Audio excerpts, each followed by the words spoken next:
Cumprimento a todos os meus irmãos com a paz de Jesus. Seja bem-vindo ao estudo da lição da Escola Sabatina número 6, a travessia do Mar Vermelho. Antes de começar, vamos orar.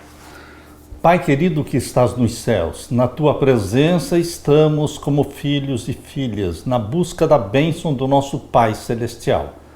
É em nome de Jesus, pelos méritos de Jesus, que nos aproximamos de ti, Pai amado, pedindo que o Senhor derrame o Espírito Santo sobre nós neste momento ao abrirmos a tua palavra, abrindo a nossa mente para entendermos a mensagem que o Senhor tem para nós. É em nome de Jesus que pedimos e agradecemos. Amém, Senhor. A travessia do Mar Vermelho. O verso áureo: Moisés, porém, respondeu ao povo: não tenha medo, não tenham medo. Fiquem firmes e vejam o livramento que o Senhor lhes fará no dia de hoje, porque vocês nunca mais verão esses egípcios que hoje vocês estão vendo. O Senhor lutará por vocês, fiquem calmos. Êxodo 14, versos 13 e 14. Este verso áureo nos anima, nos conforta, nos tranquiliza, porque é o Senhor quem luta as nossas batalhas. Era o Senhor que ia à frente do povo de Israel, como nuvem, como coluna de fogo, como aquele que batalhava as suas guerras. E era vencedor, porque Deus é vencedor. Você e eu, meu querido irmão, estamos do lado certo. Nós estamos ao lado do vencedor que se chama Jesus Cristo, nosso amado Salvador.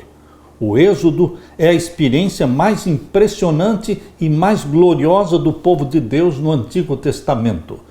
Esse evento é um modelo de como Deus derrotou os inimigos dos hebreus e os levou vitoriosamente para a terra prometida. E também símbolo da salvação e redenção em Jesus.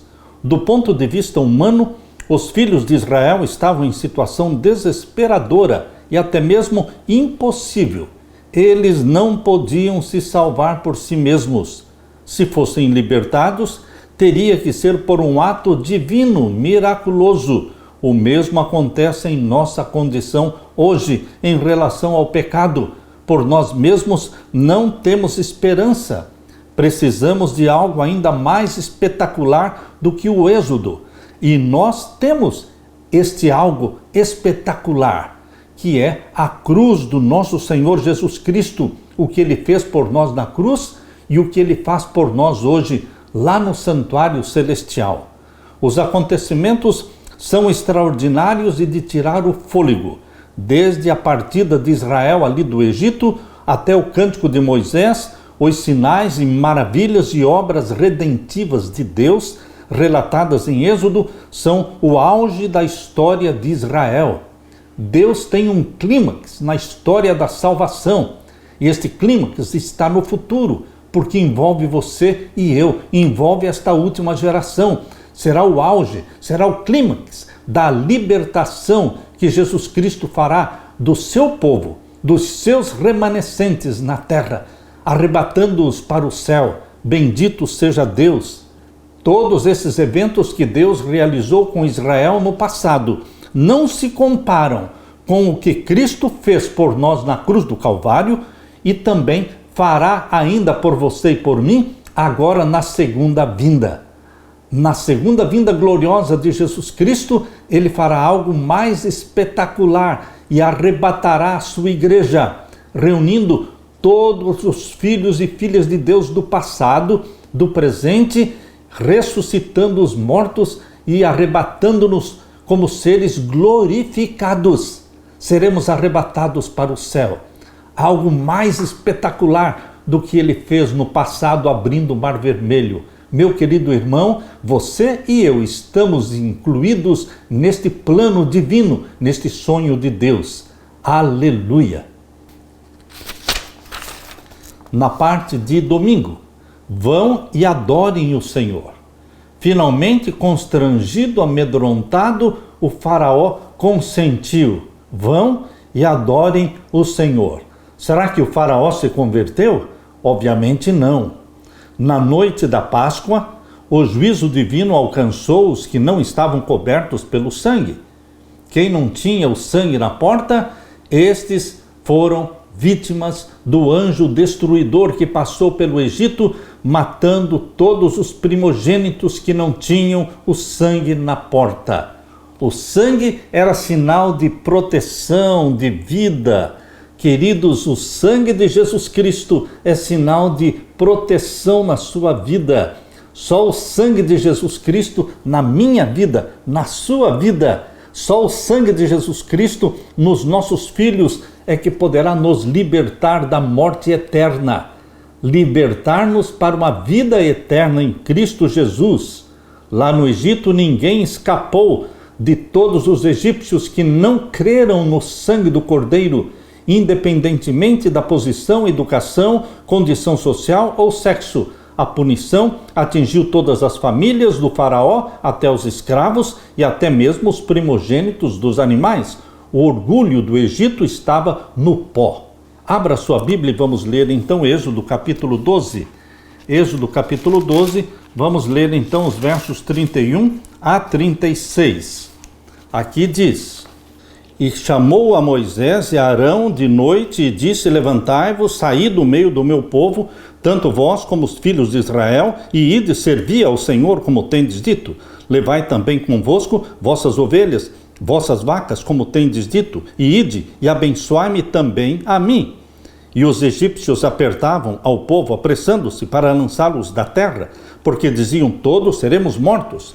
E o povo tomou a sua massa antes que levedasse, e as suas amassadeiras atadas em seus vestidos sobre os seus ombros. Fizeram, pois, os filhos de Israel conforme a palavra de Moisés, e pediram aos egípcios joias de prata, ou seja, vasos de prata, mas aqui se refere a joias de prata, joias de ouro e vestidos. E o Senhor deu graça ao povo em os olhos dos egípcios, e emprestavam-lhes, ou seja, davam-lhes, eles despojavam aos egípcios. É bastante intrigante que o faraó, ao dizer para os hebreus irem adorar, tenha acrescentado este pedido: e abençoe também a mim. Êxodo 12, 32. Até parecia que o faraó estava arrependido, mas não, queridos. Por que o rei do Egito, considerado um Deus no meio do seu povo, pediria também: orem por mim? Parece que ele finalmente compreendeu o poder do Deus dos hebreus e quis se beneficiar dele. No entanto, como Deus poderia abençoá-lo enquanto ele estava em rebelião, pecado e orgulho? Ele finalmente permitiu que o povo saísse, mas não foi por submissão à vontade do YHWH. Fez isso porque foi derrotado. Ele não estava arrependido, como suas ações posteriores revelaram. Ele apenas queria interromper a destruição que cobria o seu reino. O faraó foi humilhado, e na tragédia da pior de todas as pragas, ele deixou que Israel saísse do Egito. Ele permitiu o que havia se recusado a conceder em todas as vezes anteriores, não importando o sofrimento que as suas ações trariam à nação. Os egípcios estavam ansiosos para que os hebreus saíssem, e o que é compreensível, porque eles diziam: se vocês não saírem, todos nós morreremos. Êxodo 12, 33. Enquanto isso, Deus fez provisões para que os israelitas não deixassem o Egito de mãos vazias. Não, eles deveriam obter tudo o que precisariam, para o que no fim acabou sendo uma jornada muito mais longa do que o previsto. Os egípcios deram aos hebreus inúmeros itens valiosos apenas para apressar o povo a sair do Egito. Na verdade, correspondiam ao salário que foi negado aos israelitas por séculos de trabalho escravo. Certamente, para os egípcios, deixar os hebreus em sua terra seria um preço muito mais alto. Quantas vezes nos arrependemos de ações somente por causa das suas consequências, e não porque esses atos são errados? Muitos se arrependem por medo das consequências. Queridos, esse foi o falso arrependimento do faraó. Por medo das consequências, ele consentiu e pediu que eles saíssem. Mas não é verdadeiro arrependimento por medo das consequências. O que deve nos levar ao arrependimento é o Espírito Santo, que nos convence do pecado, da justiça e do juízo. E nós sentimos tristeza pelo pecado. Arrependimento é tristeza pelo pecado e mudança de vida, mudança de atitude, confissão do pecado. Queridos, mesmo quando nós confessamos arrependidos, nós ainda podemos receber as consequências. O perdão de Deus não anula as consequências, mas o perdão de Deus nos salva. Foi por isso que Davi, perdoado pelo adultério com Batseba, perdoado pelo assassinato de Urias, o heteu, ele estava perdoado, estava salvo, mas ele ainda colheu as consequências que foi a rebelião dos seus filhos, a mortandade na sua família, porque Aminon estuprou Tamar, a sua irmã. Absalão, o irmão de Tamar, matou Aminon. Absalão se rebelou contra Davi e tentou matar o rei Davi, ocupando-lhe o trono, abusando das suas concubinas. Consequências do pecado de Davi, mas ele estava perdoado e salvo. Queridos, Deus que nos livre das consequências dos nossos atos, porque estas consequências virão. Tudo que nós plantarmos, vamos colher. Mas nós poderemos ser salvos confessando os nossos pecados. Deus nos perdoa, Deus ameniza as consequências. Graças a Deus, porque nós não colhemos tudo que merecíamos colher. Deus usa de misericórdia conosco. O perdão de Deus nos conforta. O perdão de Deus deu força para Davi continuar lutando até o fim e permanecer fiel a Deus. O perdão de Deus vai dar forças para você palmilhar o caminho desta vida, arrependido, sempre confiante e humilde diante da poderosa mão de Deus, não abandonando os caminhos do Senhor. E mesmo pecadores como somos, nós poderemos ser chamados como Davi foi chamado, de um homem segundo o coração de Deus. Deus está com você, como esteve com Moisés e o povo de Israel no deserto. Deus está com você como esteve com Davi. Que o Espírito Santo dê para você e para mim o verdadeiro arrependimento, a tristeza pelo pecado e a mudança de vida. Aleluia! Na parte de segunda-feira, a consagração do primogênito. Deus consagrou os primogênitos, separando-os para Ele. Os primogênitos pertenciam a Deus. E agora, queridos, lá no Egito, os primogênitos foram mortos de todas as casas egípcias, mas todos os primogênitos israelitas foram poupados, porque são de Deus. Dali para frente, Deus escolheu os primogênitos. Vamos então abrir a Bíblia em Êxodo 13 e vamos ler o verso 1 até o verso 16.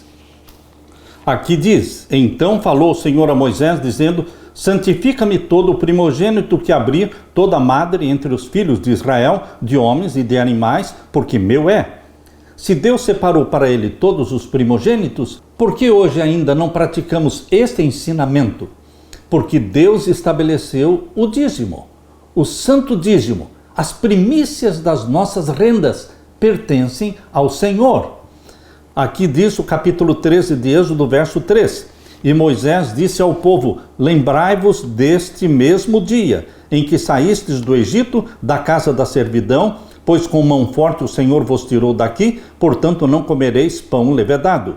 Hoje, no mês de Abibe, vós saís. E acontecerá que quando o Senhor te houver metido na terra dos cananeus e dos heteus e dos amorreus, dos heveus e dos jebuseus, a qual jurou aos teus pais que te daria, terra que mana leite e mel, guardarás este culto neste mês. 7 dias comerás pães asmos, e ao 7º dia haverá festa ao Senhor. 7 dias se comerão pães asmos, e o levedado não se verá contigo, nem ainda fermento se verá em todos os teus termos. E naquele mesmo dia farás saber a teu filho, dizendo: Isto é pelo que o Senhor me tem feito quando eu saí do Egito.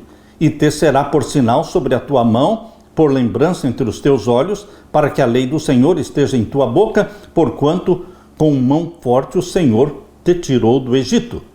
E o verso 12 diz: Apartarás para o Senhor tudo que abrir a madre, e tudo que abrir a madre do fruto dos animais que tiveres, os machos serão do Senhor. Porém, tudo que abrir a madre da jumenta resgatarás com o cordeiro. E se o não resgatares, cortar-lhe-ás a cabeça, mas todo o primogênito do homem entre teus filhos resgatarás. Se acontecer que teus filhos no tempo futuro te perguntem dizendo: que é isto? Dir-lhe-ás: o Senhor nos tirou com mão forte do Egito, da casa da servidão.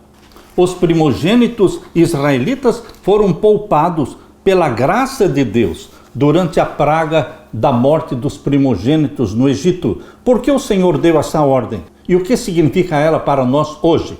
Deus misericordiosamente preservou as famílias israelitas que estavam sob o sangue, porque, pela fé, elas marcaram as ombreiras das suas portas. Novas orientações vieram do Senhor por meio de Moisés. Consagra-me todo o primogênito. Êxodo 13, 2. Essa legislação era válida tanto para os seres humanos como para os animais. Um princípio por trás dessa instrução é que tudo pertence a Deus, porque Ele é o nosso Criador e o dono de tudo. Separavam a Deus todo o primogênito, porque tudo pertence a Deus. Ao Senhor pertence a terra, a sua plenitude, o mundo e os que nele habitam. Salmos 24, 1. Deus também diz: minha é a prata, meu é o ouro, diz o Senhor dos Exércitos. Ageu 2, 8. E então por que hoje não praticamos, como nós dissemos, o santo dízimo, as primícias das nossas rendas? Elas pertencem ao Senhor. Deus instituiu o dízimo no lugar dos primogênitos. Os filhos primogênitos dos israelitas eram as primícias das bênçãos de Deus. E hoje, como é que nós reconhecemos Deus como dono de tudo que temos e somos? Devolvendo-lhe o dízimo, as primícias das nossas rendas. Tudo pertence ao Senhor. Nós somos mordomos de Deus. Nós cuidamos e administramos aquilo que é de Deus. Os filhos primogênitos foram poupados da morte porque foram cobertos pelo sangue. Eles foram redimidos da morte, assim como todos os que estão sob o sangue de Cristo. Os israelitas deveriam sacrificar os animais, mas seus filhos deveriam ser resgatados. Consagre a Deus seus filhos, não só o primogênito, todos os seus filhos, consagre-os a Deus. E reconheça que Deus é o dono de tudo, devolvendo-lhe o santo dízimo. Minhas são as dízimas do campo e dos animais. Antes de você pensar nas suas despesas, devolva a Deus. Quando você receber o salário, devolva a Deus o santo dízimo. E tudo mais estará abençoado, porque Deus é o dono dos seus negócios. E com Deus não existe falência, não existe fracasso financeiro, porque Deus é o dono dos seus negócios. Aleluia! Na parte de terça-feira, atravessando o Mar Vermelho. Não existe outro evento no Antigo Testamento tão magnificante, tão extasiante como esse, de uma multidão de mais de 2 milhões de homens, mulheres e crianças atravessando o Mar Vermelho a seco. Eles atravessaram o Mar Vermelho em seco. Deus fez o milagre quando Moisés tocou nas águas com o cajado. As águas se abriram e o exército egípcio pereceu nas águas do Mar Vermelho. Deus é o grande vitorioso. Aquilo que parece impossível e realmente humanamente é impossível. Deus é o Deus dos impossíveis e Ele faz a obra. Abra sua Bíblia em Êxodo 13 e vamos ler do verso 17 a 22. Aqui diz: e aconteceu que quando o faraó deixou ir o povo, Deus não os levou pelo caminho da terra dos filisteus, que estava mais perto, porque Deus disse para que porventura o povo não se arrependa, vendo a guerra, e tornem ao Egito. Aqui está dizendo que Deus levou-os por um caminho mais difícil, mais longo. Por que Deus escolheu um caminho mais longo e mais difícil? Queridos, Deus precisava de tempo para preparar este povo que ia entrar na terra prometida. Deus não quer somente dar a terra prometida para o seu povo. Deus não quer somente levar você e a sua família para o céu. Deus quer preparar você e a sua família para o céu. E para preparar-nos leva tempo, porque Deus tem que nos educar. Durante os 40 anos no deserto, Deus educou o povo que iria entrar na terra prometida. E nós precisamos também ser treinados e educados pela fé, aprender a viver pela fé, para podermos entrar na terra que mana leite e mel, a Canaã celestial. Por isso, Deus escolhe o caminho mais difícil, para passarmos pelo fogo do ourives. A travessia do deserto foi o fogo do ourives na vida do povo de Israel. E hoje, qual é o fogo do ourives pelo qual você está passando? Deus quer queimar as escórias do nosso caráter. Deus quer nos purificar dos nossos defeitos. E aqui em Êxodo capítulo 13, verso 18 diz: mas Deus fez rodear o povo pelo caminho do deserto, perto do Mar Vermelho. E subiram os filhos de Israel da terra do Egito armados, e tomou Moisés os ossos de José consigo, porquanto havia este estreitamente ajuramentado aos filhos de Israel, dizendo: certamente Deus vos visitará, fazei, pois, subir daqui os meus ossos convosco. Assim partiram de Sucote e acamparam-se em Etã, à entrada do deserto. E o Senhor ia adiante deles, de dia numa coluna de nuvem, para os guiar pelo caminho, e de noite numa coluna de fogo, para os alumiar, para que caminhassem de dia e de noite. Nunca tirou de diante da face do povo a coluna de nuvem de dia, nem a coluna de fogo de noite. Era um milagre atrás do outro, era um milagre constante, porque a nuvem durante o dia era constante, e a coluna de fogo à noite era constante, era um milagre constante. A rocha que produzia água, da onde saía água para esta multidão de mais de 2 milhões de homens e mulheres, era um constante milagre. Eles não beberam água 1 ou 2 vezes, eles bebiam muita água e diariamente. E sempre por onde caminhavam, lá estava a rocha. E Paulo diz, e a rocha era Cristo, e a rocha os seguia. Paulo diz na primeira carta aos Coríntios, a rocha os seguia. Onde eles iam, ia a rocha. Tudo era milagre. A rocha, a nuvem, a coluna de fogo, o maná, tudo era milagre. Deus se manifestou na vida do seu povo e mesmo assim foram incrédulos. Deus está se manifestando na sua vida, meu irmão, minha irmã, e muitas vezes somos incrédulos. Apocalipse descreve a igreja de Laodiceia como morna, comprometida com o mundo, que está dando as costas para Deus e se comprometendo, se apaixonando de Satanás, apaixonando-se do inimigo de Deus.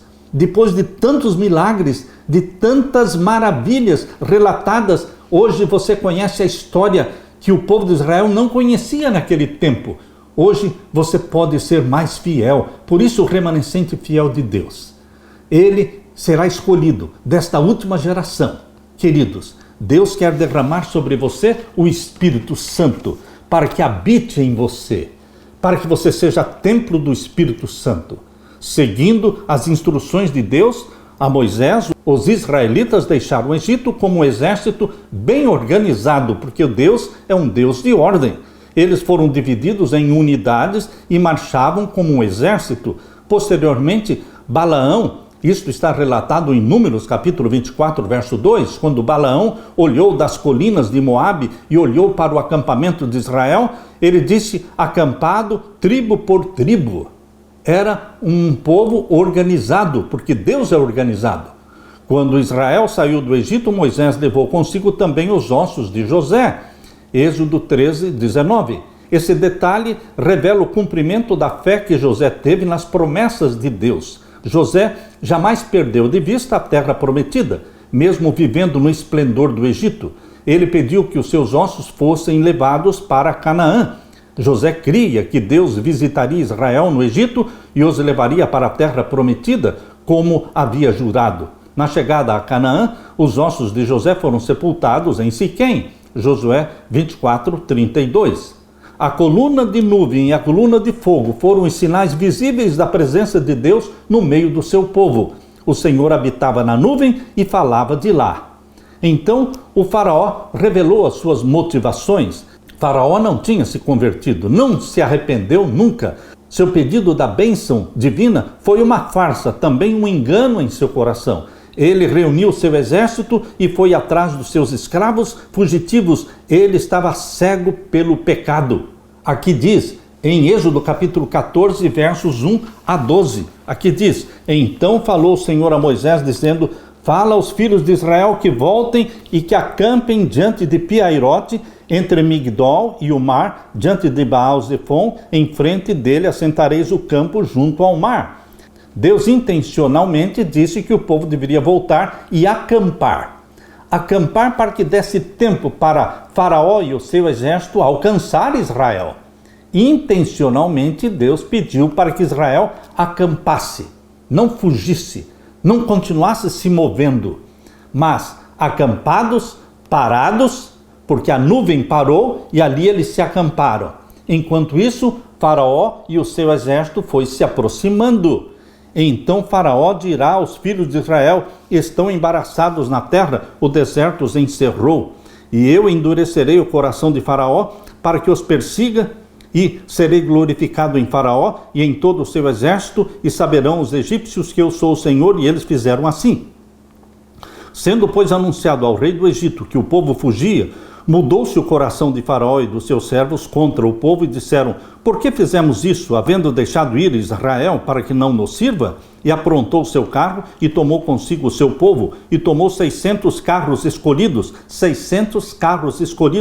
e todos os carros do Egito, e os capitães sobre eles todos, porque o Senhor endureceu o coração de Faraó, rei do Egito, para que perseguisse aos filhos de Israel.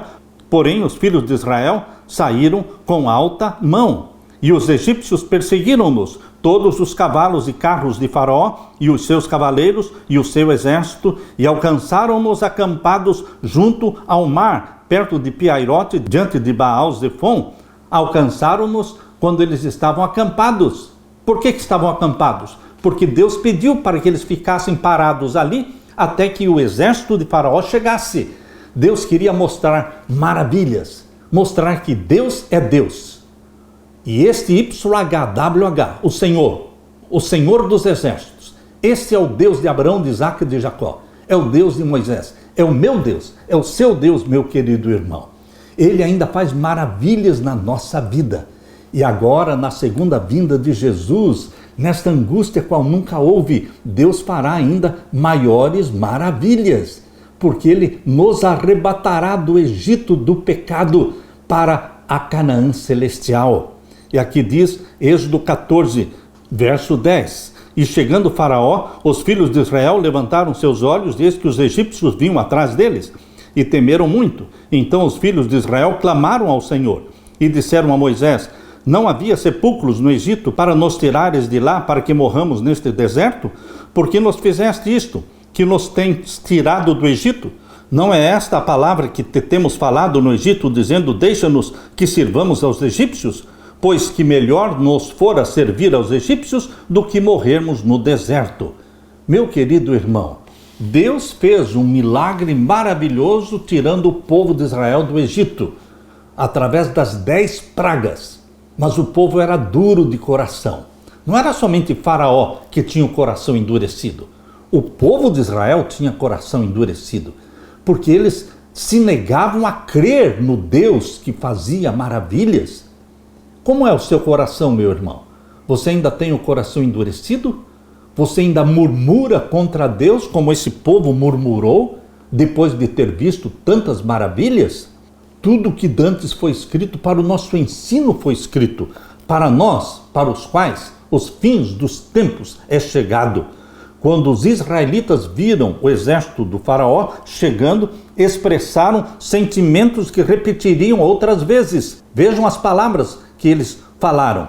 Será que foi por não haver sepulcro no Egito que você nos tirou de lá para que morramos neste deserto? O que foi que você fez conosco tirando-nos do Egito? Êxodo 14, 11. Mesmo tendo visto aquelas demonstrações do poder de Deus, que incluíam livrar seus próprios filhos primogênitos, o povo ainda demonstrava uma surpreendente falta de fé. Mesmo hoje, lendo toda esta história, vendo todas estas maravilhas e milagres, tendo a vida de Cristo, que viveu aqui 33 anos como revelação do amor de Deus por você e por mim. Mesmo assim, a igreja de Laodiceia é descrita como morna, apostatada. porque não és frio e nem quente, vomitar-te-ei da minha boca. Meu querido irmão, mesmo com todas estas evidências de que Deus é Deus, nós continuamos duvidando. Que Deus nos livre da mornidão laodiceana, que Deus nos livre da arrogância laodiceana que diz: rico sou, de nada tenho falta, porque somos miseráveis. O que Deus está nos falando na carta de Laodiceia é que compre de mim ouro provado no fogo, vestidos para que te vistas e óleo para ungires os teus olhos. As mercadorias celestiais estão sendo oferecidas a você e a mim, meu querido irmão, de graça. Ouro provado no fogo é o amor que opera pelas obras. Vestidos para que nos vestamos significa a vestimenta da justiça de Cristo implantada em nós. Colírio para os olhos é o Espírito Santo que em nós habita. Deus quer dar para você estas 3 mercadorias celestiais, para que você e eu sejamos o fiel remanescente de Deus nestes últimos dias. Aleluia! Na parte de quarta-feira, avançando pela fé. Sem olhar para trás, deveremos continuar avançando. Olhemos para frente e para cima, de onde virá o nosso socorro. Abra sua Bíblia e vamos ler Êxodo capítulo 14 e o verso 13 em diante. Aqui diz: Moisés, porém, disse ao povo: não temam, estejam quietos e vejam o livramento do Senhor que hoje se fará, porque os egípcios que hoje vocês estão vendo, nunca mais verão para sempre. Tenham calma, não tenham medo. Estas palavras que Deus falou pela boca de Moisés, está falando hoje para você, meu querido irmão, minha querida irmã. Você pode estar enfrentando situações difíceis, caminhos que estão bloqueados, que não permitem você avançar, mas Deus está falando: tenha calma, não tenha medo, e você vai ver o livramento que o Senhor dará. Deus está disposto a operar maravilhas hoje. O verso 14 diz: o Senhor pelejará por vós e vos calareis. É o Senhor que peleja as nossas guerras, é o Senhor que luta. Nós só temos que confiar nele, temos que fazer o que ele pede. Então disse o Senhor a Moisés: por que clamas a mim? Dize aos filhos de Israel que marchem. Em vez de reclamarem, em vez de ficar olhando para trás, em vez de olhar para os inimigos, para as impossibilidades, avance, vá em frente. Esta foi a ordem de Deus. Diga ao povo que marche, e tu levanta a tua vara, estende a tua mão sobre o mar e fende-o, para que os filhos de Israel passem pelo meio do mar em seco. Olha só a maravilha que Deus operou. Verso 17: e eis que endurecerei o coração dos egípcios para que entrem nele atrás deles, e eu serei glorificado em Faraó e em todo o seu exército, nos seus carros e nos seus cavaleiros. Deus intencionalmente esperou que o exército do Faraó chegasse até bem próximo do povo de Israel e criou um espaço entre o povo de Israel e o exército egípcio. E quando Israel entrou no mar para atravessar em seco, o exército egípcio também entrou e começou a atravessar o Mar Vermelho, perseguindo Israel. Mas isto não era uma tragédia, isso foi intencional. Deus permitiu que assim fosse, para que o nome de Deus fosse glorificado na destruição e na morte dos egípcios e também do Faraó. Todos eles foram mortos nas águas do Mar Vermelho. Meu querido irmão, minha querida irmã, quando nós achamos que é o fim de tudo e que não tem saída e que é a nossa desgraça, Deus fará maravilhas. Deus tem poder para isso, porque Deus é Deus. Por isso aqui no capítulo 14 de Êxodo, verso 18, diz: e os egípcios saberão que eu sou o Senhor, quando for glorificado em Faraó, nos seus carros e nos seus cavaleiros. Naquele tempo, Deus mostrou que ele era o Senhor, o YHWH. E hoje, Deus vai usar você, Deus vai usar o remanescente fiel dos últimos dias, para que por nosso intermédio, ele mostre diante do mundo inteiro não só diante do Egito, mas diante de todos os poderosos reis da terra. Deus vai mostrar que Ele é Deus e que Ele vai resgatar miraculosamente o seu povo e vai tirá-los deste Egito do pecado, arrebatando-nos para o céu. E agora o verso 19. E o anjo de Deus que ia diante do exército de Israel se retirou e ia atrás deles. Também a coluna de nuvem se retirou de diante deles e se pôs atrás deles.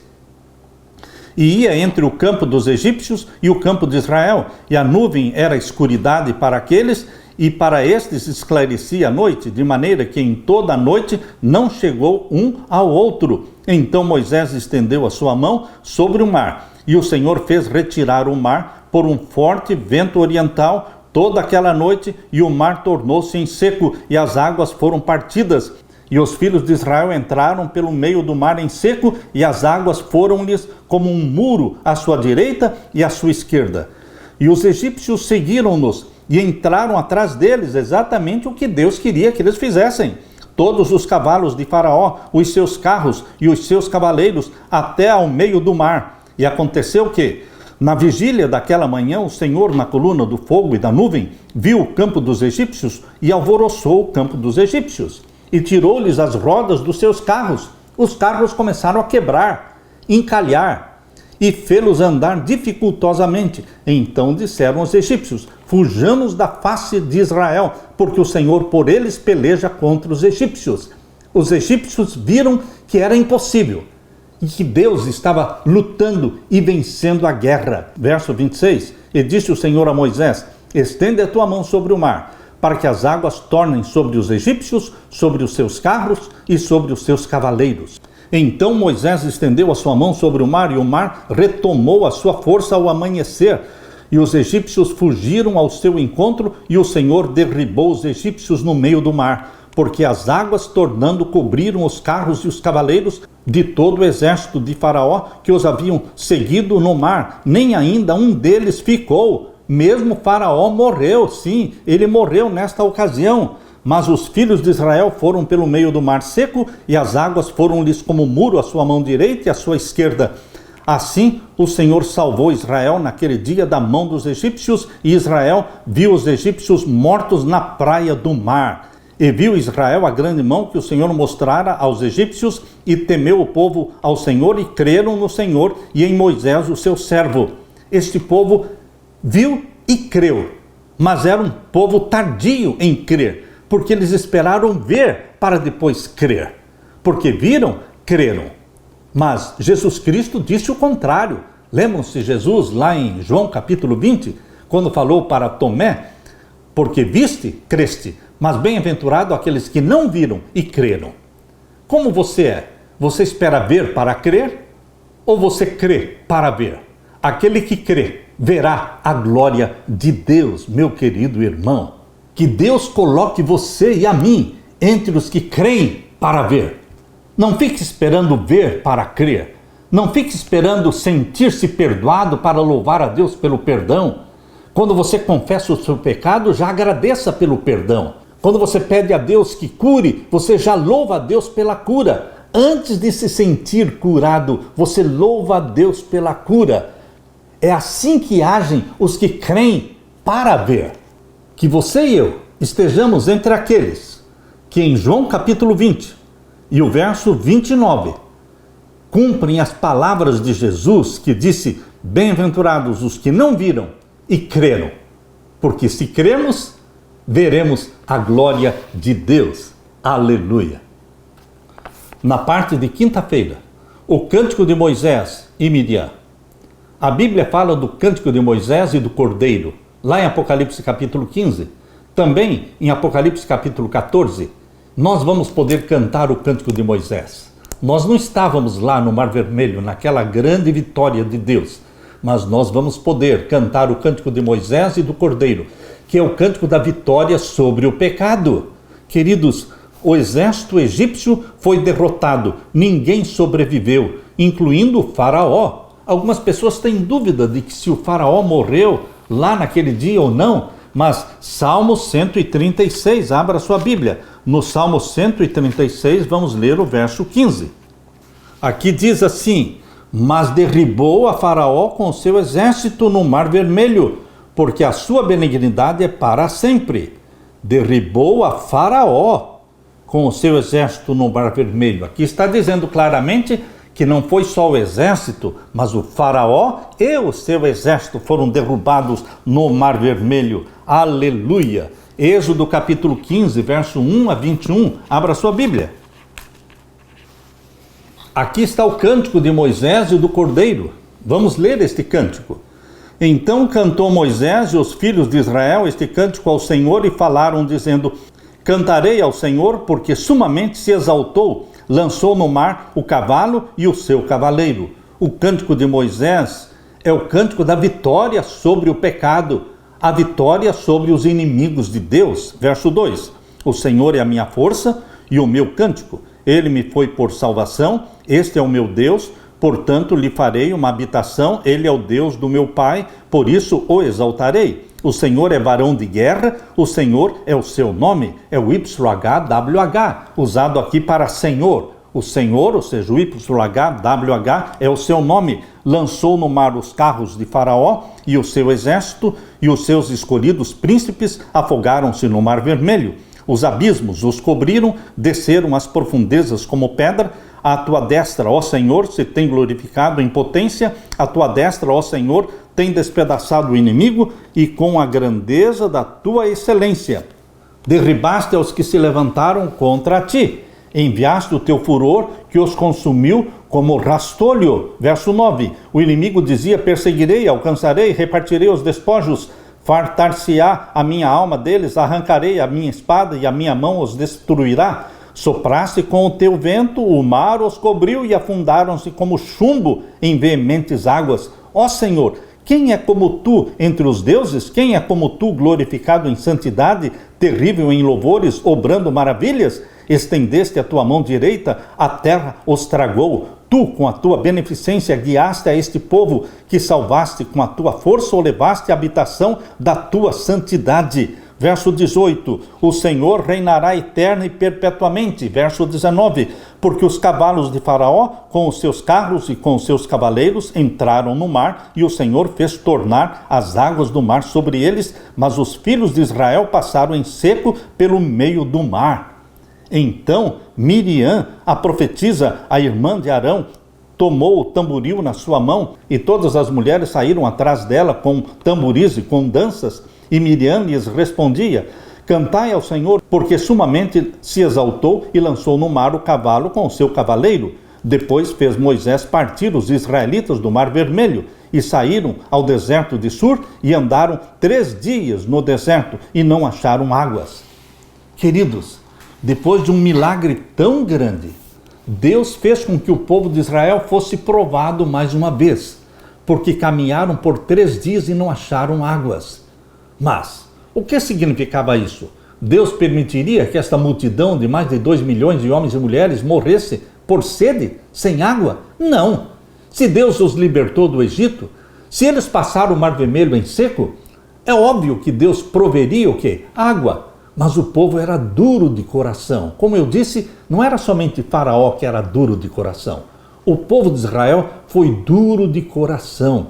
Por isso, este povo, com o coração endurecido, morreu no deserto. Sim, eles não entraram na terra de Canaã.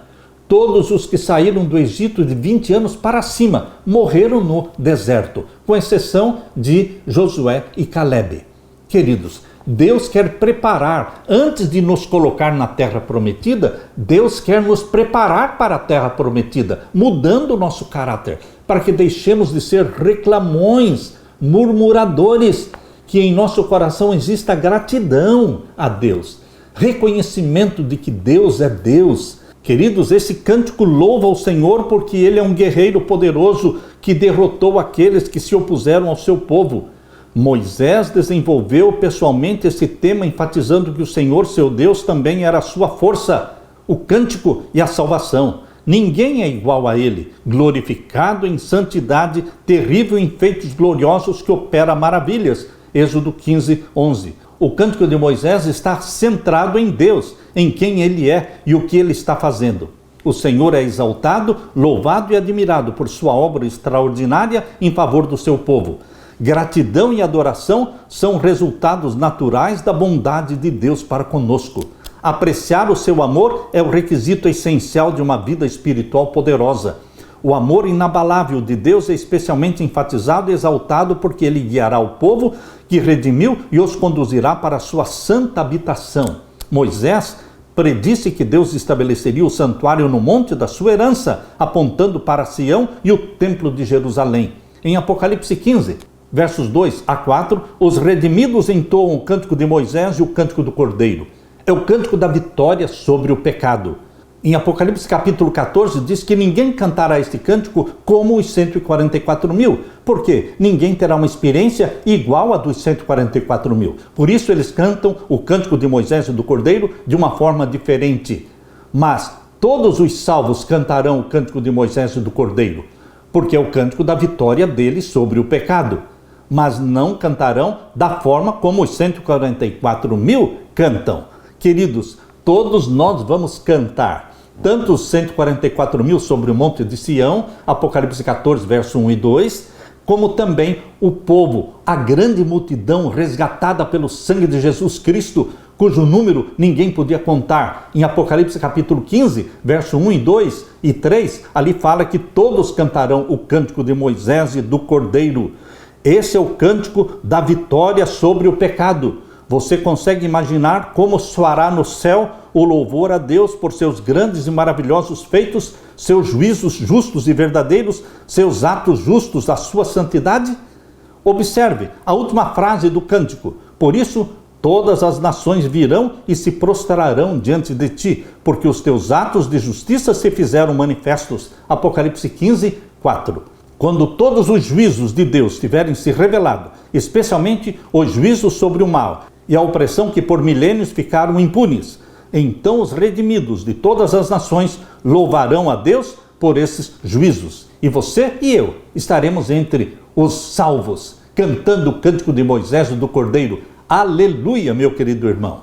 O filósofo Immanuel Kant disse: se Deus é justo, deve haver algum tipo de vida além deste mundo. É verdade.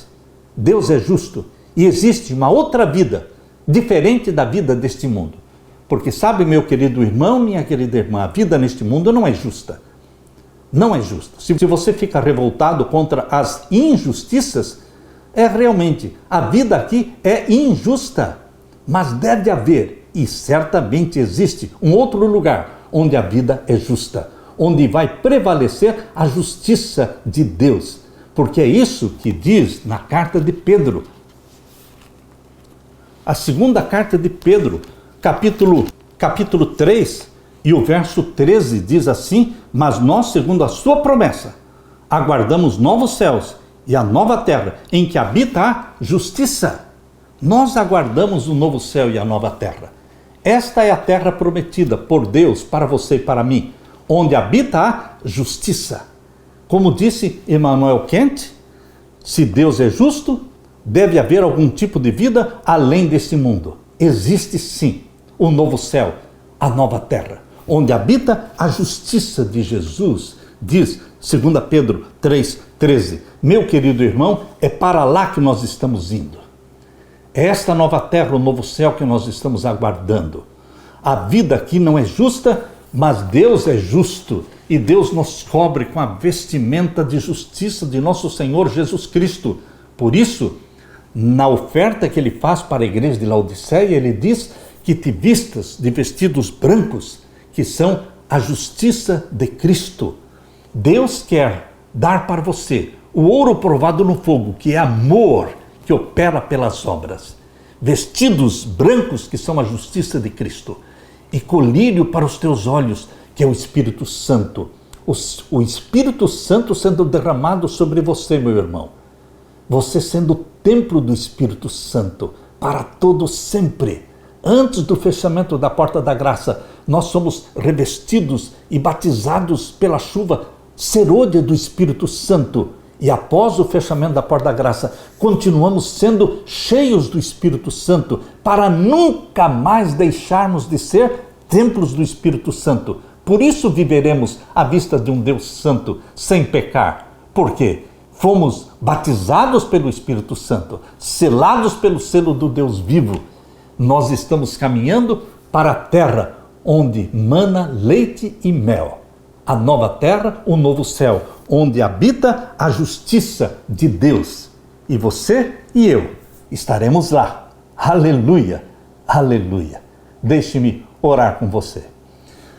Pai querido que estás nos céus, obrigado pela vestimenta de justiça que o Senhor nos dá em Cristo Jesus, pelo colírio do Espírito Santo que o Senhor dá, ungindo os nossos olhos, dando-nos discernimento para discernirmos o bem e o mal, a verdade e o erro. Batiza-nos com o Espírito Santo e prepara-nos para a terra que mana leite e mel, a terra nova, o céu novo, onde habita a justiça, a tua justiça. A ti toda a glória, meu Deus. Abençoa-me a mim e os meus irmãos, em nome de Jesus. Amém, Senhor. Deixo com você, meu irmão, minha irmã, a paz de Jesus. Amém.